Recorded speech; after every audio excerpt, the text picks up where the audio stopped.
नमस्कार मित्रों, मैं वी एस पवार सर। आज हम हिंदी पाठ्य किताब का जो तीसरा पाठ है कबीर, ये पूरक पठन है, इसका हम अभ्यास करने वाले हैं।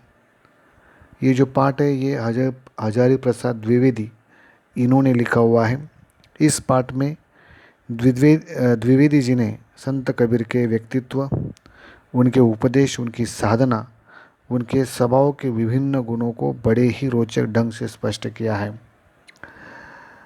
कबीर जी ये 15वीं सदी के भारतीय रहस्यवादी कवि और संत थे। वे हिंदी साहित्य के भक्तिकालीन युग में ज्ञानश्रयी निर्गुण शाखा की काव्य धारा के प्रवर्तक थे।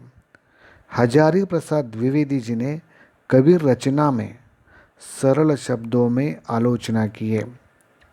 उक्त रचना के कुछ अंश कक्षा 9वीं की इस पाठ्य पुस्तक में अध्ययन के लिए दिए गए।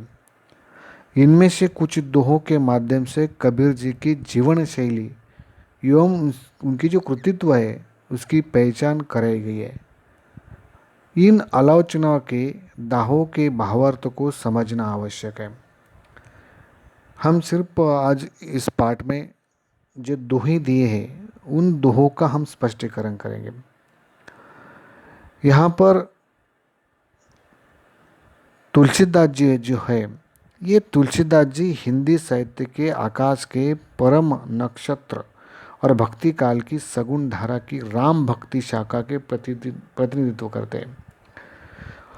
तुलसीदास एक सात कवि, भक्त तथा समाज सुधारक तीनों रूपों में मान्य है। श्री राम जी का समर्पित महाकाव्य श्री रामचरितमानस, वाल्मीकि रामायण का अवधि अनुवाद, जिसमें अन्य भी कई कृतियों से महत्वपूर्ण सामग्री यहाँ पर समाहित की गई है। हम इस पाठ में कबीर के दोहों का भावार्थ समझ लेंगे। यहाँ पर हम देख सकते हैं कि कवि ने पहला जो दोहा है यहाँ पर कि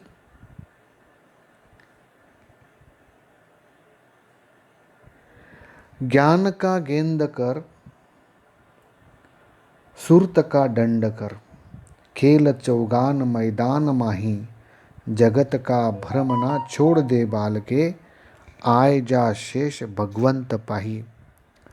यहाँ तक का जो दोहा है ये हम देखने वाले हैं।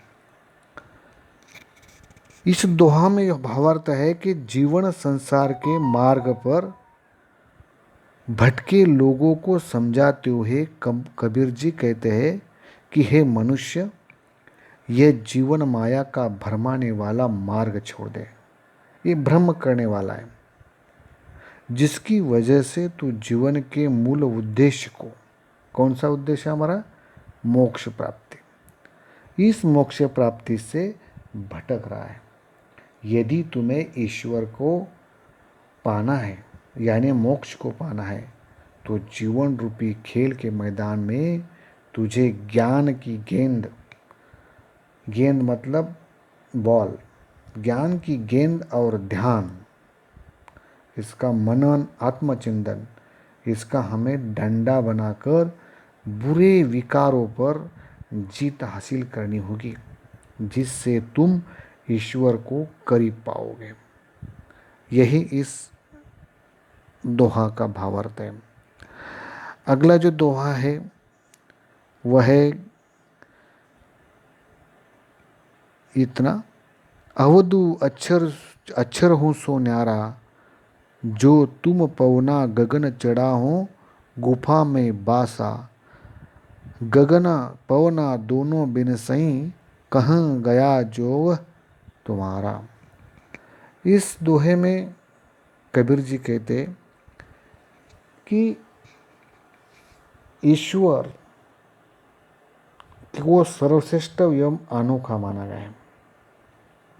साधु होगा, सज्जन होगा, सज्जन लोग यही ईश्वर के एक रूप होते हैं, तो उसकी दूजा कोई नहीं है। सज्जन लोगों के दूजा कोई नहीं है। जो सज्जन होते ईश्वर के समान होते हैं, परंतु यह सच मान जानते हुए भी अपने आप को सर्वश्रेष्ठ मानने वाले ढोंगी साधुओं को फटकारा है। कबीर जी ढोंगी साधुओं को फटकारते हुए कहते हैं कि तुम किसी गुफा में बैठकर हवा और आसमान को वश में करने की ताकत रखने की बात करते हो, परंतु यही हवा और आसमान अपना गुस्सा दिखाते तो उस समय तुम्हारा साधुत्व और योगित्व कहाँ जाता है। ईश्वर यानी ये सज्जन साधु ही श्रेष्ठ होते हैं। बहुत सारे साधु हो गया, साधु के भी प्रकार है, लेकिन जो सज्जन साधु होता है वही ईश्वर का प्रतीक होता है, वही श्रेष्ठ होता है। ये बात हमें जान लेनी चाहिए। आसमान में चमकने वाली बिजली और पानी में उठाने वाली जो तरंग है वह क्षणिक होती है, वैसा ही जीवन भी क्षणिक है।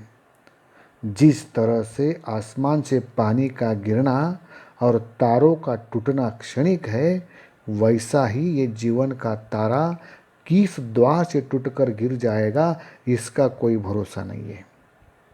इसलिए तुम्हें ईश्वर को पहचान कर सत्य की राह पकड़ना आवश्यक है, नहीं तो बहुत देर हो चुकी होगी। अगला जो दुआ है वह है कि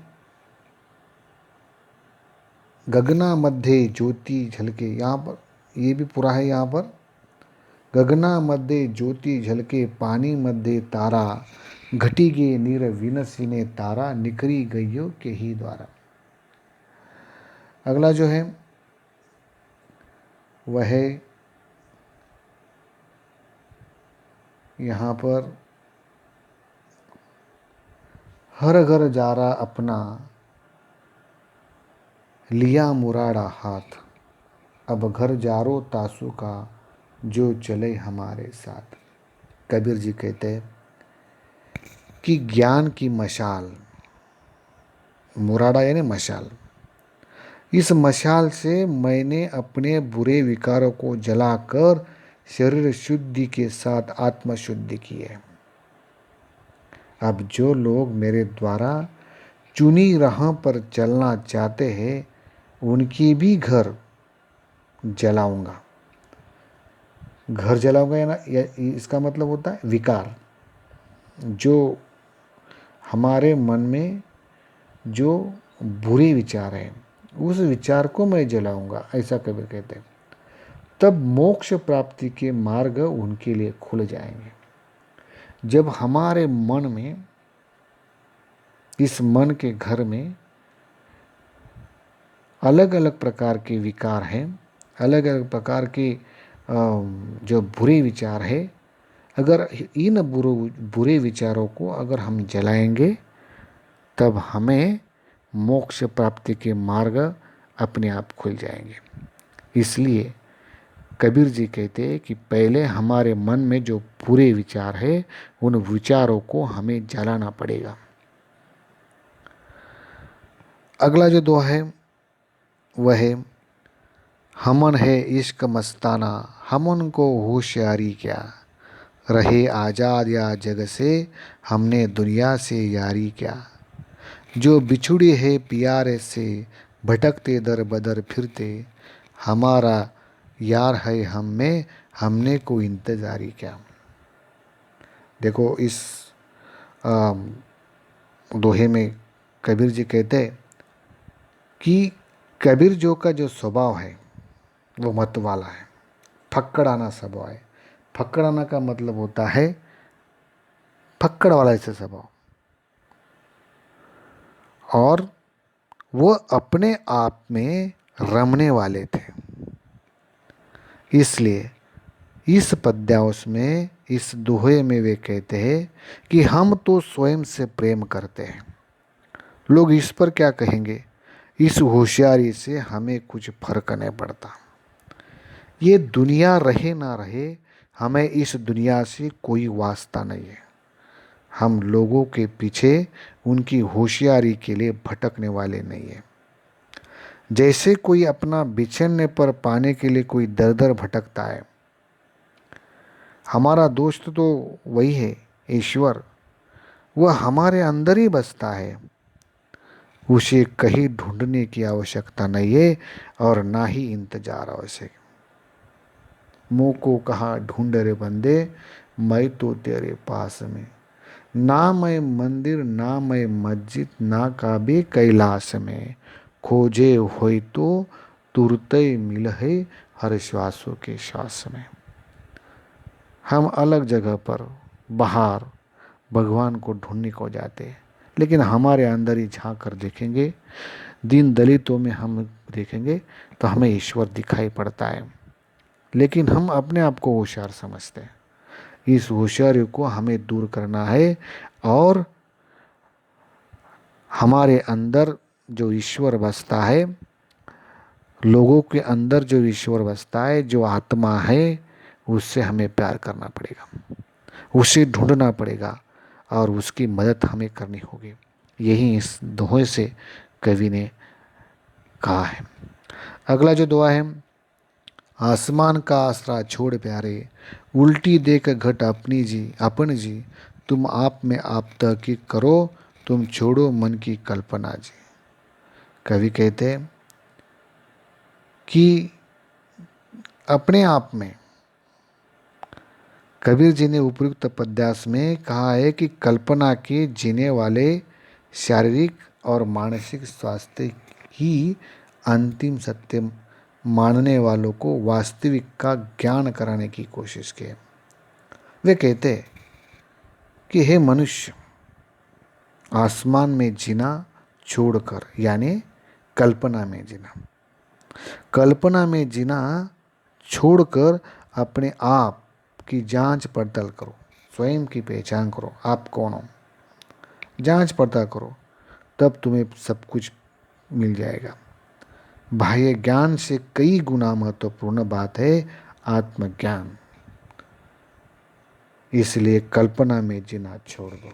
इसलिए कल्पना मत करो, तुम कल्पना में मत जियो, अपने आप को खोजो, अपने अपने अंदर जो ज्ञान है उस ज्ञान को खोलो।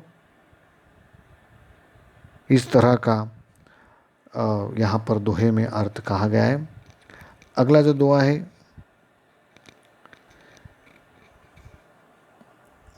प्रेम न खेतो निपजई, प्रेम न हाट बिकाए, राजा प्रजा जिस रुचे सिर दे सो ले जाए, सुरे शीस उतरिया छाड़ी तन की आस, आगते हरि मुल्किया आवत देखा दास।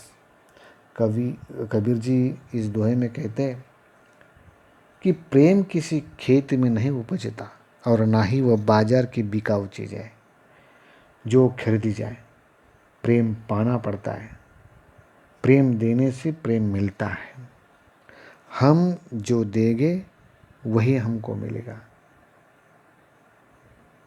हम बुरा देंगे बुरा मिलेगा, हमें अच्छा देंगे हमें अच्छा मिलेगा, हम प्रेम देंगे हमें प्रेम मिलेगा। जो अहंकार का त्याग कर विनयशील बनता है वही प्रेम पा सकता है। अपने अंदर जो अहंकार है, जो गर्व है, उसे हमें त्याग करना पड़ेगा।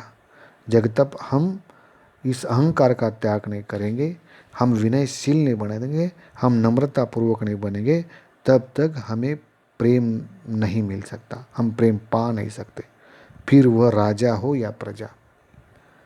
प्रेम दोनों के लिए समान भाव है। जो विनम्र बनता है उसे प्रेम पाने के लिए भटकने की आवश्यकता नहीं, उसे अपने आप प्रेम यानी ईश्वर की प्राप्ति हो जाती है।